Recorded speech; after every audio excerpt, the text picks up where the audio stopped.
السلام علیکم ناظرین، آج ہم موجود ہیں برے والا کی ہر دل عزیز شخصیت اور نوجوان قیادت خالد نثار ڈگر کے ساتھ، جنہوں نے 2018 میں پی ٹی آئی کے ٹکٹ پر الیکشن لڑا اور 2023 میں بھی ایک مضبوط کینڈیڈیٹ کے طور پر ابھر رہے ہیں۔ السلام علیکم جی وعلیکم السلام۔ جی خالد بھائی، انٹرویو شروع کرنے سے پہلے ہم اپنے ہر مہمان سے عقیدہ ختم نبوت کے بارے میں کویشچن کرتے ہیں، آپ کی اس بارے میں کیا رائے ہے؟ جی الحمدللہ میں مسلمان ہوں، اور میں سمجھتا ہوں کہ حضرت محمد صلی اللہ علیہ وسلم ہمارے آخری نبی ہیں، ان کے بعد کوئی نبی نہیں آنا، اور جو یہ لوگ بات کرتے ہیں وہ تو مسلمان ہیں ہی نہیں، ہم اس ڈبیٹ میں آتے کیوں ہیں؟ میں یہ سمجھتا ہوں کہ یہ ایک ہمارا عقیدہ ہے، ایک لا پاس ہو چکا ہے، بلکہ پاکستان میں جو یہ نہیں مانتا وہ مسلمان نہیں ہے۔ تو اب لیکن ہاں یہ میں ضرور کہوں گا کہ اس بنیاد کو بنا کے کچھ لوگ سیاست کرتے ہیں۔ سیاست میں آپ دیکھیں نام استعمال کر کے مقاصد کچھ اور ہوتے ہیں، تو یہ عوام کو ضرور سمجھنا چاہیے کہ یہ ایک بہت ہی کانسیپٹ کلیئر ہے کہ یہ ہمارا ایمان ہے، دین ہے، اس سے جو بھی ہٹتا ہے وہ فارغ ہے دین سے۔ جی خالد بھائی، ہم اپنے انٹرویو کا آغاز میں ہی آپ سے پوچھیں گے کہ جو ملک میں آٹے کا بحران ہے، اس کے بارے میں آپ کی کیا رائے ہے؟ 3 سے 4 قیمتی جانیں ضائع ہو گئی ہیں اور ہمارا ملک زرعی پیداوار میں دنیا میں 7ویں نمبر پر ہے، اس کے بارے میں آپ کیا کہیں گے؟ جی سب سے پہلے تو میں آپ کو کہتا ہوں کہ میں نے 2 دن پہلے 3 دن پہلے سوشل میڈیا پہ دیکھا ہے کیسے بھگدڑ مچی، اور غریب لوگوں کو پولیس والے کیسے مار رہے تھے اور کیسے تھپڑ پڑے تھے عورتیں۔ اس سے زیادہ برا وقت ہمارے پہ نہیں آ سکتا۔ تو میں یہ کہتا ہوں کہ اس سے زیادہ نااہلی اور کیا ہوگی ایک حکومت کی، اور میری یہ عوام سے ریکویسٹ ہے کہ یہ ہمارے پہ ذمہ داری ہے۔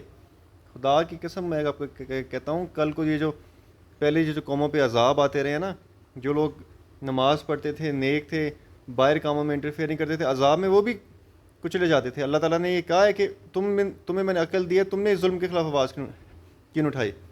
تو میں عوام سے ریکویسٹ کر رہا ہوں، جو کہ گھوڑے بیچ کے جو لوگ سوئے ہوئے ہیں، اٹھیں جاگیں، یہ ٹائم ہے، یہ وقت ہے۔ ہم کیسے آپ لوگ بیٹھ کے برداشت کریں؟ خدا کی قسم میرا خون کے آنسو رو رہا تھا جب میں دیکھ رہا ہوں یہ ملک کے حالات کیا ہو رہے ہیں۔ تو اس میں ہم ٹھیک ہے، ہم اس میں 2 کام کر سکتے ہیں۔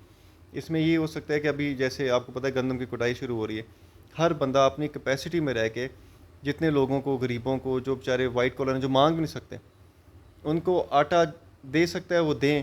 نمبر 2، آپ اس حکومت کے خلاف کھڑے ہوں، آپ عمران خان اس ٹائم حق سچ کی آواز ہے اس کے ساتھ کھڑے ہوں، ہم پھر ہی اگر کچھ نہیں کر سکتے، ایک ووٹ ہے، ایک آواز بلند کر دیں، تو انشاءاللہ بہت زیادہ چینج آئے گا۔ اگر آپ الیکشن جیتتے ہیں تو پھر آپ کی کیا پالیسی ہوگی، برے والا کے حوالے سے بھی اور جو یہ بحران چل رہا ہے اس کے حوالے سے بھی؟ جی بہت زیادہ کچھ سوچا ہوا ہے۔ دیکھیں اصل سب سے پہلے چینج آتا ہے جب آپ آواز اٹھاتے ہیں۔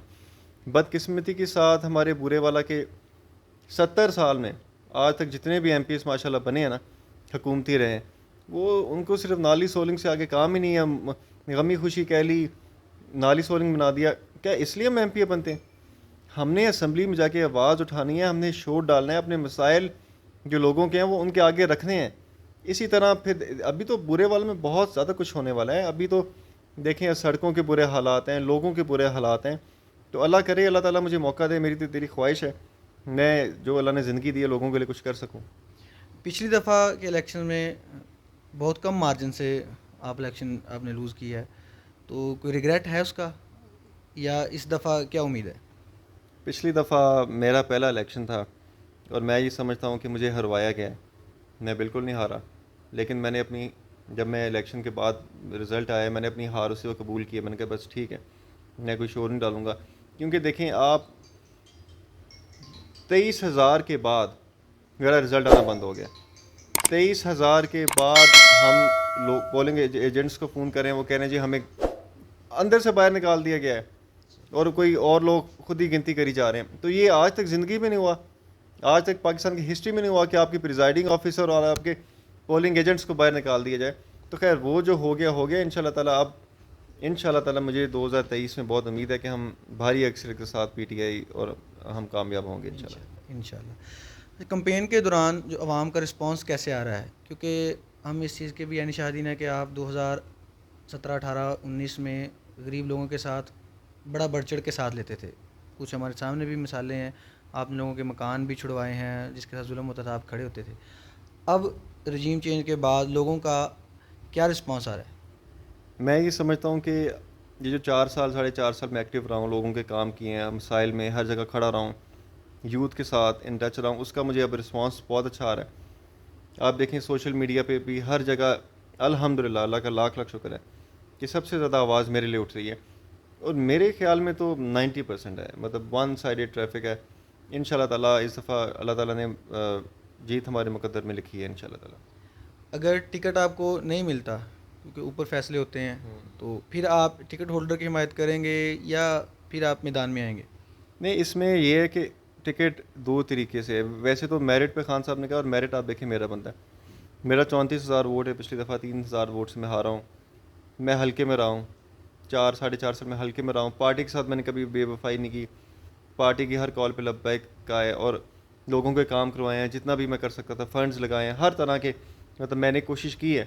تو میرٹ پہ تو آپ بالکل یہ بات ہی نہ کریں نا کہ میرے مقابلے میں اس ٹائم کوئی ہے. ہاں اگر کوئی، آپ مجھے بتائیں، اگر کوئی دوسرے طریقے سے آگے آتا ہے، کوئی جیسے آپ خان صاحب نے خود کہا ہے کہ پچھلی دفعہ پیسے دیے گئے ہیں، جی. یہ باتیں ہم تب شو ڈالتے تھے یار یہ کیا ہو رہا نہیں چاہیے، لیکن اب خان صاحب تک کو پہنچی باتیں.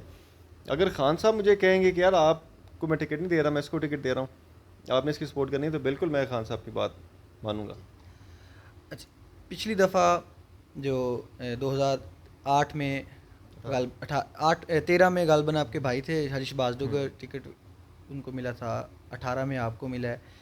کیا وجہ ہے کہ عثمان ڈار الیکشن ہارنے کے بعد بھی وہ اعلیٰ قیادت میں ہیں، آئی تھنک کامیاب نوجوان کے وہ چیئر پرسن بھی ہیں، اور آپ جو 10 سال سے پی ٹی آئی کے ساتھ ہیں، تو آپ یا ہمارے چھوٹے شہروں سے بھی، خاص طور بورے والا سے، وہاڑی سے، یہ لوگ اوپر نظر نہیں آتے؟ اس کی وجہ کیا ہے؟ کہ میرٹ پہ کام نہیں ہو رہا اوپر، یا چھوٹے شہر کا کوئی، یا ہم انکمپیٹنٹ ہیں؟ کیا وجہ ہے؟ میں سمجھتا ہوں یہ ہماری بدقسمتی ہے، یہ ہماری پاکستان کی سیاست کی بدقسمتی ہے. کچھ چیزیں ہیں جو ابھی ہماری پارٹی میں بھی جس کی کمی ہے. تو لیکن یہ شروع سے ہوتا آ رہا ہے کہ ہمارے ضلع وہاڑی سے، خاص طور پہ بورے والا سے، کوئی بھی ٹاپ لیڈرشپ اتنا کلوز نہیں ہو سکا. اگر ہوتا تو ابھی تک ضلع بورے والا بن چکا ہوتا. یہ اسی لیے نہیں بنا کیونکہ ہمارے پاس کوئی اچھی لیڈرشپ نہیں آئی. لیکن آبویسلی اب میں جیتوں گا تو نظر میں آؤں گا لیڈرشپ کے، تو اس کے بعد مجھے پتہ ہے کہ میں نے کیا کرنا ہے. تو یہ خلا بھی ہم پورا کریں گے ان شاء اللہ تعالیٰ. جیتنے سے ایک بات کویشچن یاد آیا کہ لوگوں کے درمیان ایک عام رائے ہے 2018 سے چل رہی ہے کہ آپ الیکشن میں پیسے نہیں لگاتے. تو مطلب یہ کون سے پیسے ہیں؟ ایک تو جو الیکشن کمیشن نے بتائے ہوتے ہیں وہ پیسے، یا جو دوسرے بیگز والے پیسے نہیں لگاتے؟ عوام کن پیسوں کی بات کرتی؟ اصل میں الیکشن کمیشن کی طرف سے تو ہم 40 لاکھ سے زیادہ پیسے لگا ہی نہیں سکتے، وہ اللیگل ہے، وہ آپ نہیں لگا سکتے. لیکن یہ بس اب میں کیا کہہ سکتا ہوں کہ میں نے تو اپنی طرف سے پوری کوشش کی تھی، سارا کچھ کیا تھا. بس ایک گروپ تھا ہمارا، اس کے میں 100 مس انڈرسٹینڈنگز ہو جاتی ہیں. میرا پہلا الیکشن تھا، مجھے سمجھ نہیں تھی. اور دیکھیں میں سمجھتا ہوں کہ ابھی بھی کچھ لوگ بہت زیادہ ایسے ہیں جن میں بیچاروں میں شعور نہیں ہے، جن کے گھر کھانا نہیں پکتا، تو وہ بیچارے آخری دنوں میں 500 1000 1500 2000 لے کے ووٹ بھیج دیتے ہیں. اس کی وجہ سے آپ کی سیاست بالکل ہی ختم ہو جاتی ہے، مطلب بدل جاتی ہے یکدم. تو وہی اگر میں جیت گیا ہوتا، دیکھیں 34,000 ووٹ میں نے بغیر پیسے لگائے تو نہیں لے لیا نا. تو اگر میں جیت جاتا تو لوگ کہتے واہ یار واہ بڑی بات ہے جیت گیا، تو کوئی خامی نہیں نظر آنی تھی. جب آپ ہار جاؤ پھر آپ کو صرف خامیاں نظر آتی ہیں، تو ایسی کوئی بات نہیں ہے. اس دفعہ آپ مطلب پیسوں کا کچھ کریں گے؟ بھرپور کریں گے جی. جو ویسے تو الیکشن کمیشن نے جو کہا ہے اس سے ہم باہر نہیں نکل سکتے، وہ اللیگل ہے، لیکن انشاءاللہ بہتر ہوگا اس دفعہ. عمران خان کے ساتھ آپ کنٹینر پہ موجود تھے، کچھ لوگ کہہ رہے ہیں کہ آپ تھے ادھر 25 جولائی کو جب وہ، تو اگر تھے تو آپ نے ان کے ساتھ کوئی تصویر کیوں نہیں لی؟ اگر لی تو اس کو شیئر کیوں نہیں کی؟ اس کا بھی عوام میں، برے والا کی عوام میں یہ چہم گوئیاں ہوتی ہیں ابھی. نہیں، وہ اس طرح ایسا نہیں ہے کہ میں کوئی پورا گھنٹہ رہا ہوں. تھوڑی دیر کے لیے عامر ڈوگر صاحب تھے وہاں پہ، تو انہوں نے مجھے تھوڑی دیر کے لیے بس اوپر کھڑا کیا ہے، اور تب بس جلدی میں. اور خان صاحب تو کافی آگے تھے، ان تک تو میں ویسے ہی پہنچ نہیں سکا، ان کی بات سیکورٹی بھی تھی، تو اس وجہ سے نہ ان سے کوئی آٹوگراف لے سکا، یہ وجہ ہے. اس کے بعد یہ سب سے اہم سوال کہ آپ خان صاحب کی حفاظت کے لیے، باقی لوگ بھی گئے تھے اس میں زمان پارک، آپ بھی گئے تھے، تو آپ کی ایک ویڈیو بہت وائرل ہوئی ہے جس میں آپ پہ حملے کے بارے میں آپ بتا رہے ہیں. تو اس حملے کے بارے میں تھوڑا سا بتائیں، کیا وہ پری پلانڈ حملہ تھا پولیس والوں کی طرف سے، یا آپ کی وہ جھڑپ ہو گئی تھی، آمنے سامنے آ گئے تھے؟ نہیں، میرا کزن تھا، اس کی میں تب اس کے ساتھ نہیں تھا، وہ دور تھا، اس کی جھڑپ ہوئی ہے. تو کچھ لوگ ورکر سے اور پولیس والوں کی. جب میں واپس آ رہا تھا تو میں نے دیکھا ایک پولیس والا بائک پہ آ رہا ہے، اور ہمارے کچھ پی ٹی آئی کے دوست اس کے سر پر ڈنڈے مار رہے ہیں. مطلب میرے دیکھتے ہی دیکھتے اس نے اس کے سر پہ ڈنڈا مارا ہے. اور ایک لڑکا اس کے پیچھے سے کمر پہ ڈنڈا مارا. میں فوراً بھاگا ہوں پولیس والے کے؟ پولیس والے کو. میں نے کیونکہ خان صاحب نے کہا ہے کہ ہم نے کوئی ایسی حرکت نہیں کرنی جس سے ہم کل کو مطلب ہمیں نقصان ہو, کہ میں اس کی طرف بھاگا ہوں تو میں نے اس کو فوراً پکڑ لیا. اتنی دیر میں اس نے دوسرا ڈنڈا مار دیا تھا اور وہ کافی بڑا. اس کے بعد میں نے اسے پکڑ کے چھین کے وہ ڈنڈا نہر میں پھینکا. 3-4 بندے اور آ گئے, وہ اس کو مارنا شروع ہو گئے, کوئی تھپڑ کوئی ڈنڈے. اس میں لڑائی میں پھر کافی دوست آ گئے جو چھڑوا رہے تھے, کچھ مار رہے تھے. لیکن اگر ہم نہ آتے تو مر جانا تھا اس نے. اگر وہ مر جاتا تو پھر ہمارے اور وہ ٹی ایل پی میں کیا فرق رہنا تھا. میں یہ کہتا ہوں کہ آپ دیکھیں, ٹی ایل پی کی سب سے ایک غلط بات جو میں سمجھتا ہوں وہ یہ ہے کہ وہ نعوذ باللہ ہمارے پیارے نبی صلی اللہ علیہ وسلم کا نام استعمال کر کے سڑکوں پہ آگے لوگوں پہ ظلم کریں, ان کی گاڑیاں توڑیں, ان کو ماریں. تو یہ پھر ہمارے اور ان میں کیا فرق آ جاتا ہے.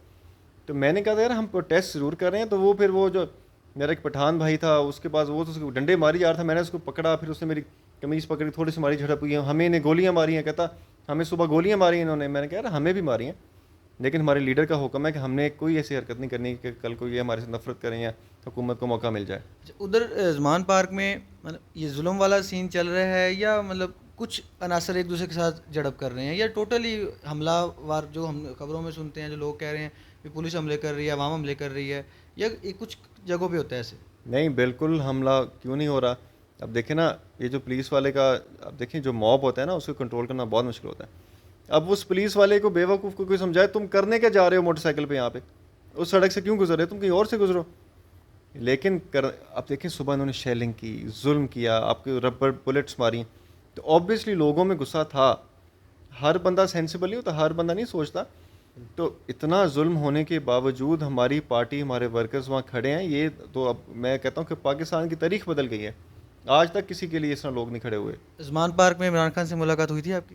نہیں, میری خان صاحب سے ڈائریکٹ ملاقات نہیں ہوئی, لیکن انہوں نے ہم ساروں کو, ہمارے M P As, M N As, ticket holders, ہم کوئی 300-400 بندہ تھا, ان کو انہوں نے اپنے گھر بلایا, لان میں ہمیں بٹھا کے انہوں نے ہمارے ساتھ اسپیچ کی تھی. اور اسپیچ میں کافی انہوں نے اچھی باتیں کی تھی کہ آپ نے کیا کرنا ہے کل کو.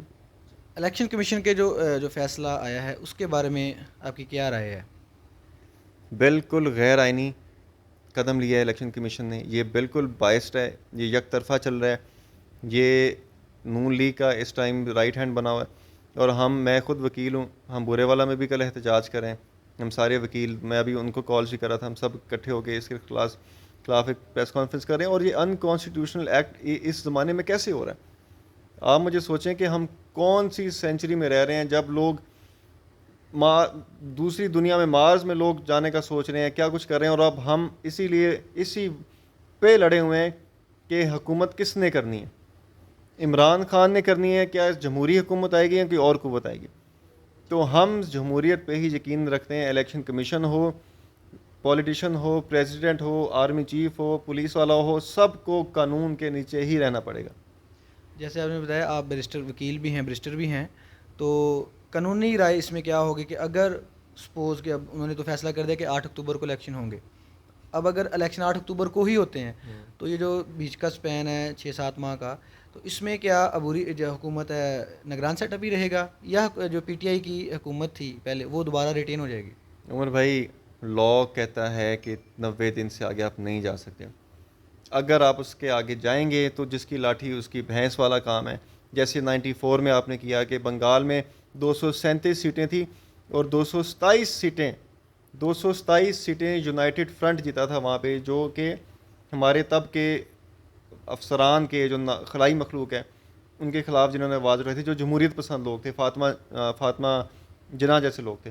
لیکن ان کی حکومت نہیں بنائی گئی. مارشل لا آ گیا, ایوب خان آ گیا, 1960 میں 6 میں فاطمہ جناح کے ساتھ کیا ہوا. پھر اس کے بعد کیا کچھ ہوتا رہا, قانون کے ساتھ تو کھیلتے رہے ہیں. یہ تو مطلب بات ہی عجیب ہے نا. لیکن اب دیکھیں ٹائم کیا ہے, سوشل میڈیا کا دور ہے, نئی جنریشن آ چکی ہے, وہ نہیں اس چیز کو مان رہی ہے. اب جتنے مرضی پاورفل ہیں آپ اس پاکستان کے لیے جو بھی ہیں آپ اس کے لیے ہیں, اس سے اوپر آپ نہیں ہو سکتے.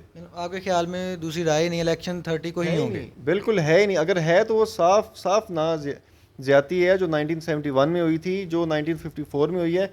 اچھا خالد بھائی, عوام کے نام کوئی پیغام لاسٹ میں دیں آپ. عوام کے نام میرا یہ پیغام ہے, جیسے میں نے شروع میں کہا ہے کہ اللہ تعالیٰ نے ہمیں قرآن میں ہر بندے پہ یہ رسپانسبلٹی دی ہے کہ ہم نے ظلم کے خلاف آواز اٹھانی ہے. اٹھانی ہے. جو نظام ہے, خاص طور پہ جو دوست سمجھتے ہیں کہ ہم اپنے کام سے کام رکھیں گے تو ہم سرخرو ہو جائیں گے, نہیں, یہ سوال ہم سے ہونا ہے. میں یہ کہتا ہوں کہ آج جو حالات آ رہے ہیں, غریب کے ساتھ کیا ہو رہا ہے, دیکھیں آٹے کے لیے لوگ مر رہے ہیں, ظلم ہو رہے ہیں, ناانصافیاں ہو رہی ہیں, اس کا ایک کل کو آگ ہمارے تک بھی آئے گی, آپ کے تک بھی آئے گی, جو لوگ چپ کر کے بیٹھے ہوئے ہیں. تو آپ اٹھیں, آپ ان لوگوں کو بتائیں جو 70 سال 75 سال سے پاکستان پہ قابض ہیں, ہم ان سے نہیں ڈرتے. آپ اپنی آواز بلند کریں, آپ خان صاحب کا ساتھ دیں, انشاءاللہ تعالی پاکستان میں ترقی آئے گی. اور یہ آپ کی آواز سے ہی ہو سکتا ہے. اگر آپ چپ کر کے غلامی ہی قبول کرنا چاہتے ہیں تو ٹھیک ہے, اپنے کل کو یہ غلامی ان کی کر رہے ہیں, کل کو کوئی اور آ جائے گا, ان کی غلامی کر لیں گے. ناظرین, ہمارے ساتھ موجود تھے برے والا کے نوجوان قیادت برسٹر خالد نثار ڈوگر صاحب. ہم ان کے بہت مشکور ہیں, انہوں نے اپنے قیمتی وقت سے ہمیں ٹائم دیا. بہت شکریہ جی, تھینک یو.